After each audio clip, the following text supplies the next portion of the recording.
Mga SSS member at pensioner, may mahalagang financial update mula sa Social Security System. Bumaba ang net income ng SSS ngayong unang kalahati ng 2026, ngunit hindi ito dahil sa problema. Sa halip, ito ay dahil sa malaking pagtaas ng benepisyong ibinigay sa mga pensioner. Panoorin po ninyo ang buong video para sa kumpletong impormasyon dahil ipapaliwanag natin dito ng malinaw ang kahulugan ng mga numerong ito, ang buong konteksto kung saan ito nagmula, at kung ano ang epekto nito sa inyong pensyon. I-subscribe na po kayo sa aming channel na SSS Updates Today para palagi kayong updated sa mga pinakabagong balita tungkol sa inyong pensyon at mga benepisyo. At bago tayo magsimula, comment na po kayo sa baba at sabihin kung saang city o probinsya kayo nanood ngayon. Ito ay nagbibigay sa akin ng malaking motibasyon na patuloy na gumawa ng mga video para sa inyo. Ayon sa pinakabagong financial statement ng SSS, ang kanilang net income ay bumaba ng 27.8%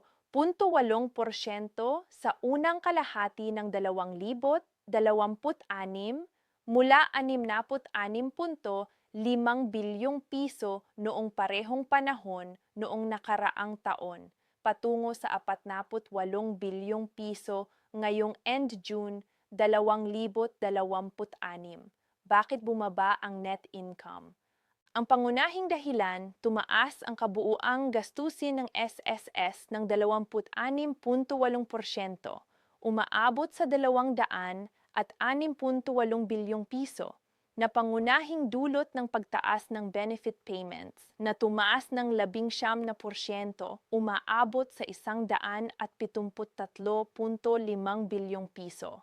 Ito ay direktang kaugnay sa unang pagkakataong taunang pensyon increase na ipinatupad ng SSS na sunod-sunod na ipinapatupad hanggang 2027 at hindi nangangailangan ng dagdag na kontribusyon mula sa mga miyembro.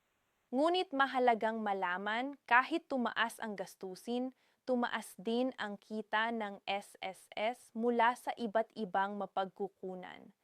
Ang member contributions ay tumaas ng 6.7%, umaabot sa 200.3 bilyong piso. Ang investment income naman ay lumago ng malaki, 37.6%,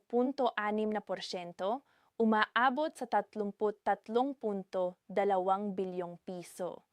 Idagdag din natin ang personnel services o mga gastusin sa sahod ng mga empleyado ng SSS ay tumaas ng 8.8%, umaabot sa 4.3 bilyong piso, habang ang maintenance at iba pang operating expenses naman ay tumaas ng 10%, umaabot sa 1.5 bilyong piso. Ang financial expenses naman ay halos walang pagbabago, nananatili sa humigit kumulang 165.8 milyong piso. Kaya kahit bumaba ang net income, patuloy pa ring lumalaki ang kabuuang assets ng SSS. Ang total assets ay tumaas ng 17.3%, umaabot sa 1.3 trilyong piso bilang katapusan ng Hunyo 2026. Ibig sabihin, malakas pa rin ang pundasyong pinansyal ng SSS, kahit na mas maraming benepisyo ang ibinibigay nila ngayon sa mga pensioner. Para mas maintindihan natin ang kabuuang larawan, balikan muna natin ang naging performance ng SSS sa buong taon ng 2025. Noong 2025, ang net income ng SSS ay umabot sa 142.77 bilyong piso, isang malaking 58.4% pagtaas mula sa nakaraang taon. Ang total assets naman noong 2025 ay umabot sa 1.26 na trilyong piso, isang 22.1% pagtaas mula sa 1.03 trilyong piso noong 2024. Dahil dito, ang SSS ay naging pinaka-profitable na government-owned and controlled corporation o GOCC sa buong bansa. Noong 2025 din, naglabas ang SSS ng 344 na bilyong piso na pensyon at benepisyo sa 5.66 na milyong miyembro kasama ang 61.11 bilyong piso na loan releases.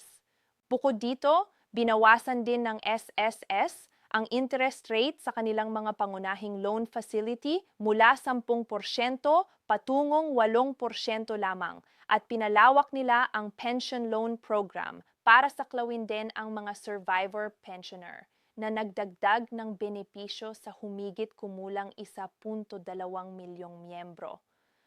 Ngayon, alalahanin din natin kung bakit talaga tumaas ang benefit payments ngayong 2026. Ito ay bahagi ng SSS Pension Reform Program, ang unang taunang pension increase na ipinatupad ng SSS. Sa ilalim ng programang ito, ang mga retirement at disability pensioner ay makakatanggap ng 10% dagdag bawat taon, samantalang ang mga death at survivor pensioner naman ay makakatanggap ng 5% dagdag bawat taon mula 2025 hanggang 2027. Kapag natapos na ang buong programa sa 2027, ang kabuuang dagdag para sa retirement at disability pensioner ay aabot sa humigit kumulang 33% at para sa death at survivor pensioner naman, humigit kumulang 16%. Isa pang mahalagang detalye dahil sa kasalukuyang sitwasyon sa Middle East na nagdulot ng pagtaas ng presyo ng langis at iba pang bilihin at bilang tugon sa National Energy Emergency, inuna ng SSS ang ikalawang tranche ng kanilang pension increase mula sa orihinal na iskediul na September patungong June 2026.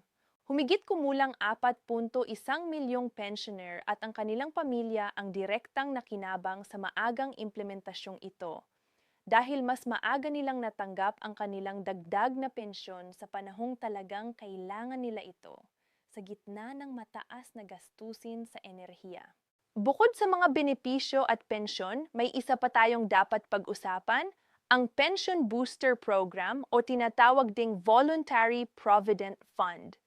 Ayon sa SSS, ang programang ito ay patuloy na nagbigay ng magandang financial performance ngayong 2026 na may average return on investment o ROI na 6.2% mula January hanggang May ng taong ito kahit na sa gitna ng mga hamon sa ekonomiya.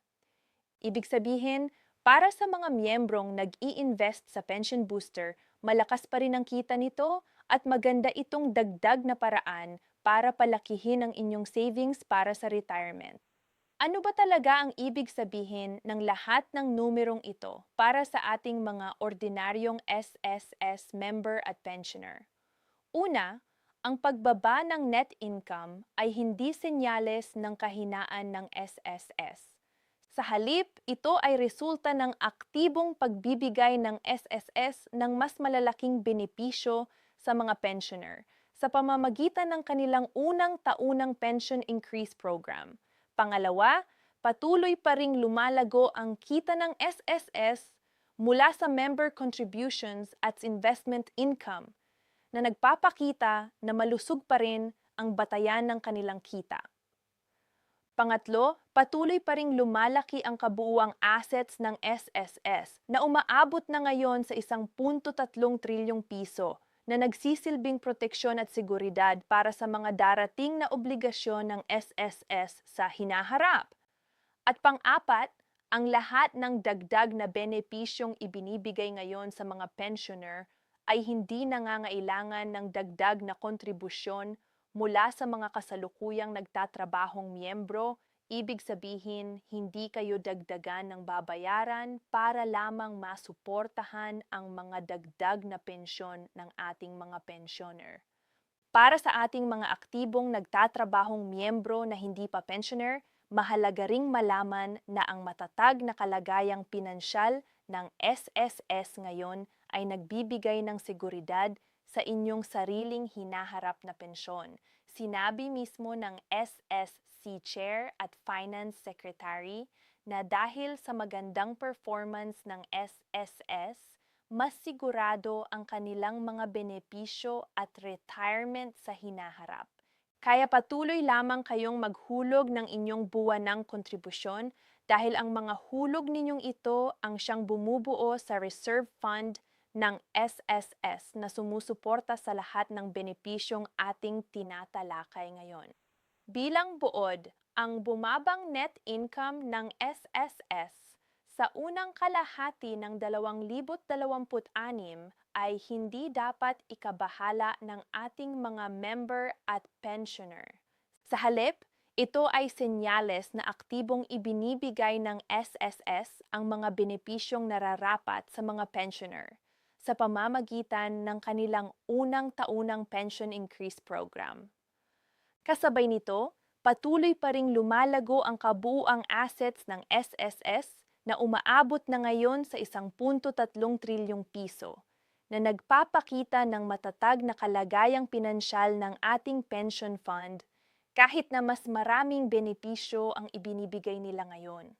At dahil sa matagumpay na performance ng SSS noong nakaraang taon, kasama ang malusog na kita mula sa mga kontribusyon at investment, malakas ang batayan para asahan natin na mananatiling sustainable ang mga benepisyong ito sa hinaharap. I-subscribe na sa aming channel na SSS Updates Today para palagi kayong updated at para mas mabilis na makuha ang aming susunod na video na puno ng mahahalagang impormasyon para sa inyo.